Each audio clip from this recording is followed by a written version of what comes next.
Welcome to Boxing During Dinner. And Washington is shut down at this moment when we're recording this. However, boxing judges seem to be more unpopular than John Boehner and Harry Reid at this point. First, the CJ Ross draw for the Mayweather-Canelo fight, and then this bullcrap that happened over the weekend with this Chavez-Brian Vera fight. What the hell is going on? Well, I think the Mayweather draw card was a bigger travesty than Chavez winning the Brian Vera fight, but the 98-92 scorecard had exploded. That made no freaking sense to me. Carla Caiz, I don't care if she's from the Caiz family and all of the doesn't matter. Everybody's a judge and a referee. It doesn't matter. That was a horrible decision. For those of you that didn't watch this fight, because I'm sure you guys have read the controversy. Julio Cesar Chavez Jr. did not win that fight. And on top of that, the most disgusting part of the whole ordeal was that leading up to the fight, the guy gets to pick his weight 3 different times. From 163 to 168 to 173. Brian Vera does everything right. He agrees to everything. Poor freaking kid. And then it from a 12 to a 10-round fight in addition to that. I mean, the degree of unprofessionalism that's coming from this kid, it just gets worse and freaking worse. I don't think this fight was such a Brian Vera whitewash that you would probably believe if you watched the fight. Or I'm sorry, if you had read the stories. Chavez did land a lot of the cleaner shots, and he did buzz Vera, a few times on the occasion. But Vera outlanded Chavez, I think, by 51 punches over 10 rounds. He was the busier fighter. He threw, I think, twice as many punches. It was just active when Chavez wasn't. And as much as people like to see the crisp, hard punching of a guy like Chavez, when you're not punching enough, you're not winning the fight. And I had Brian Vera ahead on that fight by at least 2 points. To see a 98-92 scorecard in the opposite direction is an outrage. No, and you made a good point. It wasn't like a Brian Vera won every single round. I had a 96-94 for Vera. Yeah.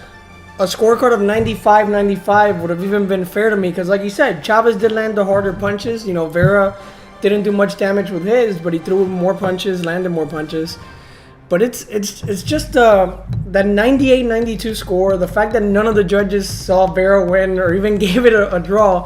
It was just ridiculous. But going back to Chavez, excuse me, this is a kid that before the Martinez fight, the biggest fight of his career, on 24/7, you're seeing him, standing up Freddie Roach, not going to training, not taking it seriously.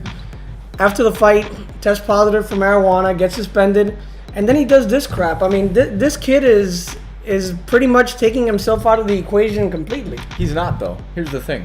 Top Rank continues to condone it. HBO Boxing turned in the highest rating on a non-pay-per-view show of the entire year, and they're going to continue to condone it. Why? Because Chavez puts money in HBO's pockets and in Top Rank's pockets. It's an embarrassment, the fact that this is going to continue to happen, but since Top Rank is running out of named fighters, Chavez is going to continue to make the money. It's going to keep happening. Talk about making a name for yourself out of your dad's name, but And I actually want to make a comment.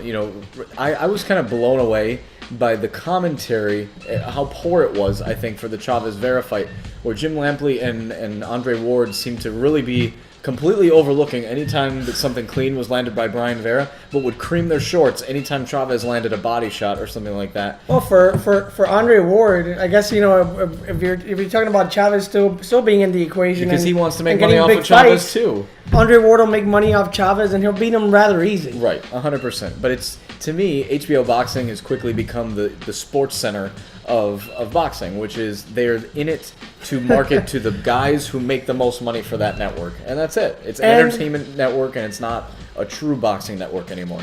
And with Chavez, this is a kid that I've always defended. I've always thought he's been a decent fighter because he has heart, he throws a lot of punches. At least he used to. And he did win all his fights up to the point that he fought Martinez. Almost knocked him out in the last round. Just one round, but still, he was game in that last round. But the kid is just a whiner. He was whining during the fight. He was whining after the fight, before the fight. I mean, and if he were Juan Manuel Lopez, he would have gotten kicked out of boxing for a year. Exactly. After the fight, it was ridiculous. And I mean, I don't think there's any discussion between or argument between who's the Mexican Idol for the future, Canelo or Chavez Jr. It's definitely Canelo. One of them just lost his biggest fight, and he's still, carrying his head high and he's keeping his act together.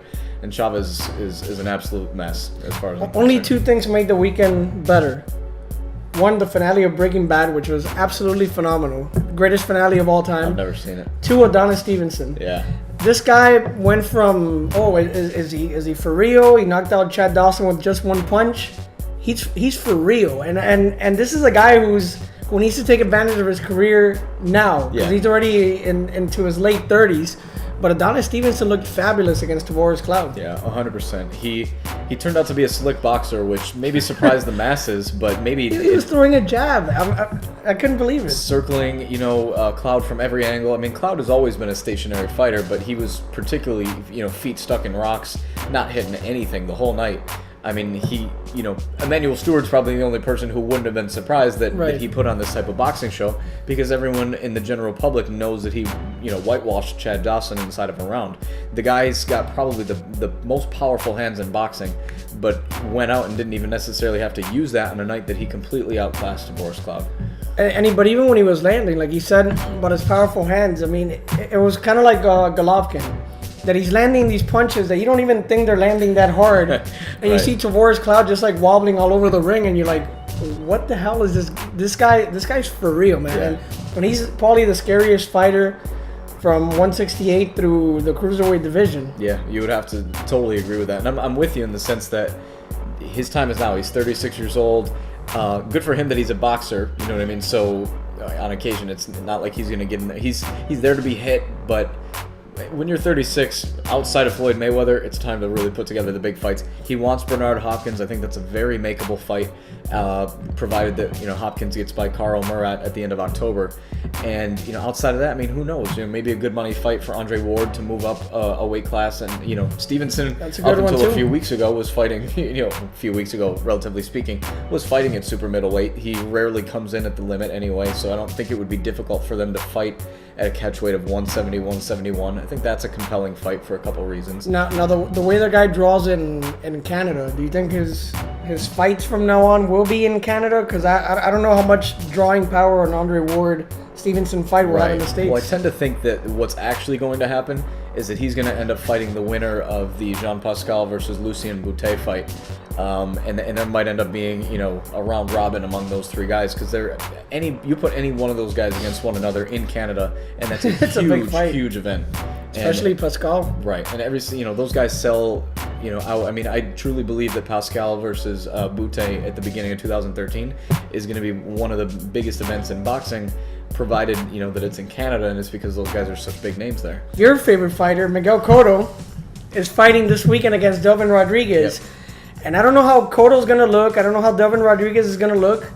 However, I do know this. It's going to be a tremendous fight because both guys actually come to fight.